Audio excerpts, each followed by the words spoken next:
Hola, bienvenidos a Esquina Literaria, soy Yolanda Miranda y les estoy compartiendo la lectura de este libro Homo Deus, breve historia del mañana de este historiador Yuval Noah Harari. Déjenme sus comentarios, qué les está pareciendo. Estamos leyendo el capítulo número 3 que se llama La chispa humana y hoy vamos a leer ¿Por qué la bolsa no tiene conciencia? Otro argumento que se utiliza para justificar la superioridad humana es que de todos los animales que hay en la Tierra, solo Homo sapiens posee una mente consciente. La mente es algo muy diferente del alma. La mente no es una entidad mística eterna, ni es un órgano como el ojo o el cerebro. Más bien, la mente es un flujo de experiencias subjetivas como dolor, placer, ira y amor. Dichas experiencias mentales están constituidas por sensaciones, emociones y pensamientos interconectados que surgen como un fogonazo y desaparecen de inmediato. Después otras experiencias titilan y se desvanecen, surgen un instante y desaparecen. Cuando reflexionamos sobre esto, a menudo intentamos clasificar las experiencias en diferentes categorías, como sensaciones, emociones y pensamientos, pero en realidad todas están mezcladas. Esta colección frenética de experiencias constituye la secuencia de la conciencia. A diferencia del alma imperecedera, la mente tiene muchas partes, cambia constantemente y no hay razones para pensar que sea eterna. El alma es una historia que algunas personas aceptan, mientras que otras rechazan. La secuencia de la conciencia, en cambio, es la realidad concreta que atestiguamos de forma directa en cada momento. Es lo más seguro del mundo. No podemos dudar de su existencia, aun cuando nos consume la duda y nos preguntamos, ¿existen en verdad las experiencias subjetivas? ¿Y podemos estar seguros de que estamos experimentando la duda? ¿Qué son exactamente las experiencias conscientes que constituyen el flujo de la mente? Toda experiencia subjetiva tiene dos características fundamentales: sensación y deseo. Robots y ordenadores no tienen conciencia, porque a pesar de su infinidad de capacidades, no sienten nada ni anhelan nada.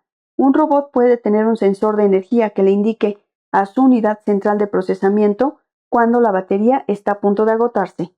El robot puede entonces desplazarse hasta la toma de corriente eléctrica, enchufarse y recargar su batería.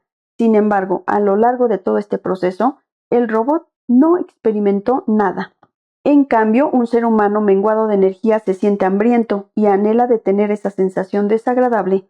Esta es la razón por la que decimos que los humanos son seres conscientes y los robots no, y por la que es un crimen hacer trabajar a las personas hasta que se desploman de hambre y agotamiento, mientras que hacer que los robots trabajen hasta que sus baterías se agotan no supone ningún oprobio moral.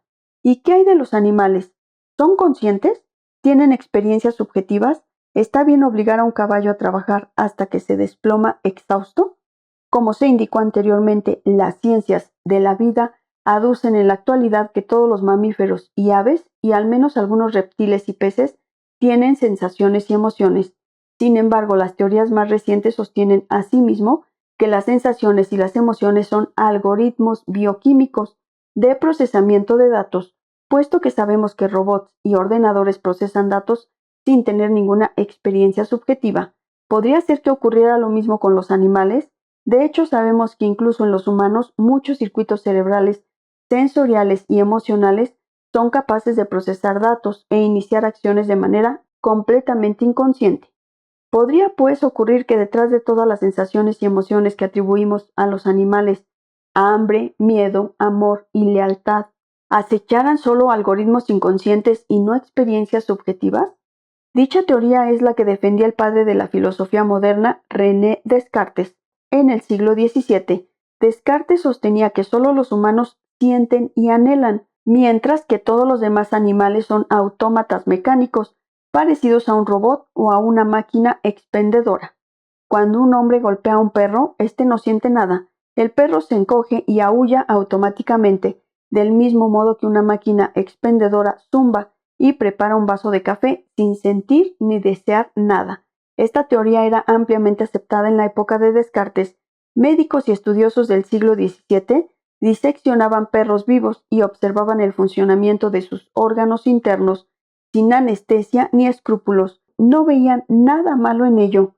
igual que nosotros no vemos nada malo en abrir la tapa de una máquina expendedora y observar sus engranajes y cintas transportadoras. A principios del siglo XXI, mucha gente sigue aduciendo que los animales no tienen conciencia, o a lo sumo que tienen un tipo de conciencia muy diferente e inferior.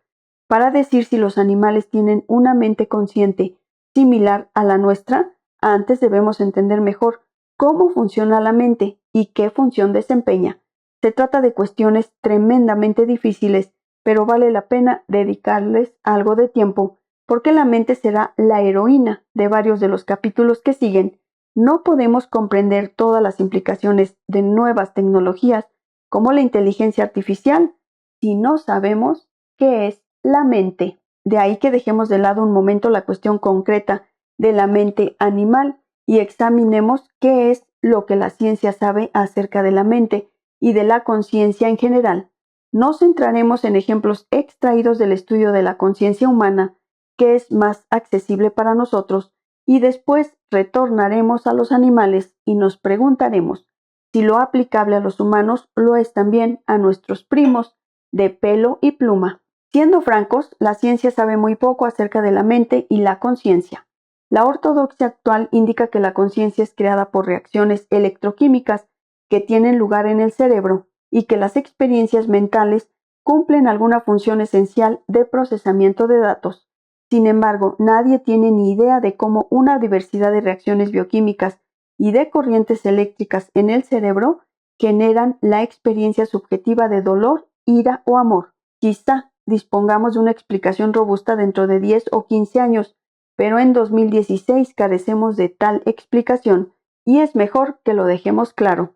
Utilizando fMRI, imagen por resonancia magnética funcional, electrodos implantados y otros artilugios sofisticados, los científicos han identificado ciertamente correlaciones e incluso conexiones causales entre las corrientes eléctricas del cerebro y diversas experiencias subjetivas.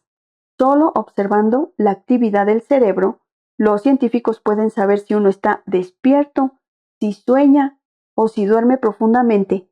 Pueden proyectar una imagen ante nuestros ojos durante solo unas décimas de segundo, justo en el límite de la percepción consciente y determinar, sin preguntarnos, si hemos sido conscientes o no de la imagen. Incluso han conseguido relacionar neuronas concretas del cerebro con un contenido mental específico y han descubierto, por ejemplo, una neurona Bill Clinton y una neurona Homero Simpson. Cuando la neurona Bill Clinton está activa, la persona piensa en el 42º presidente de Estados Unidos. Si se le muestra a la misma persona una imagen de Homero Simpson, se activa la neurona epónima. De manera más general, los científicos saben que si en un área determinada del cerebro aparece una tormenta eléctrica, es probable que su dueño esté enfadado. Si esta tormenta amaina y se ilumina un área diferente, el sujeto está experimentando amor. De hecho, los científicos pueden incluso inducir sensaciones de enfado o de amor al estimular eléctricamente las neuronas adecuadas. Pero, ¿cómo demonios se traduce el movimiento de electrones de un lugar a otro en una imagen subjetiva de Bill Clinton o en una sensación subjetiva de ira o amor? La explicación más generalizada señala que el cerebro es un sistema muy complejo, con más de 80,000 millones de neuronas conectadas en numerosas e intrincadas redes. Cuando miles de millones de neuronas envían y reciben miles de millones de señales eléctricas, surgen las experiencias subjetivas. Aunque la transmisión y la recepción de cada señal eléctrica es un fenómeno bioquímico simple, la interacción entre todas estas señales da lugar a algo mucho más complejo, la secuencia de la conciencia. Observamos la misma dinámica en muchos otros ámbitos. El movimiento de un único automóvil es un acto simple, pero cuando millones de automóviles se mueven e interactúan simultáneamente se producen atascos de tráfico. La compra y la venta de una única acción es algo relativamente simple, pero cuando millones de agentes compran y venden millones de acciones, ello puede desencadenar crisis económicas que dejan boquiabiertos, incluso a los expertos. Sin embargo, esta explicación no explica nada. Afirma sencillamente que el problema es muy complicado. No ofrece ningún atisbo acerca de cómo una clase de fenómeno, miles de millones de señales eléctricas que se desplazan desde aquí hasta allí. Genera una clase de fenómeno muy distinto, experiencias subjetivas de ira o amor.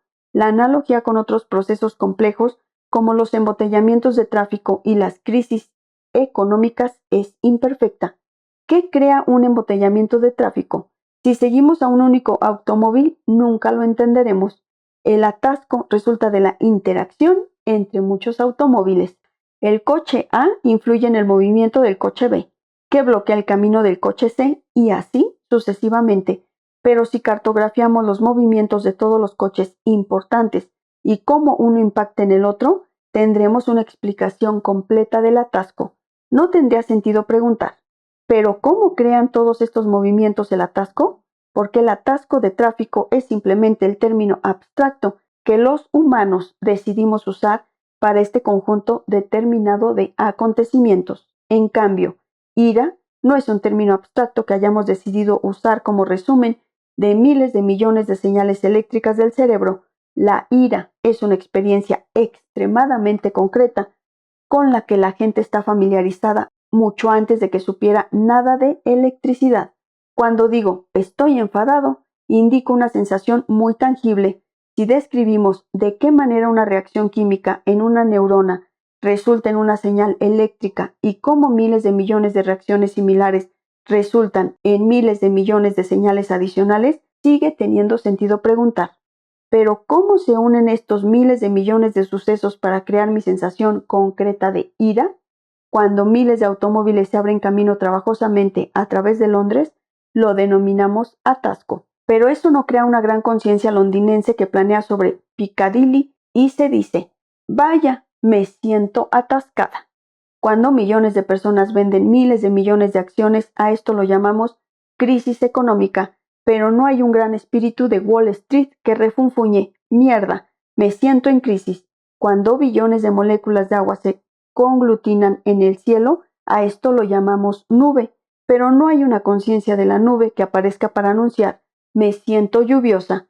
¿Cómo pues cuando miles de millones de señales eléctricas se mueven en mi cerebro, surge una mente que siente, ¿estoy furioso? A estas alturas de 2016 no tenemos ni la más remota idea. De ahí que si esta disertación ha dejado al lector confuso y perplejo, se encuentra en muy buena compañía. También los mejores científicos están muy lejos de descifrar el enigma de la mente.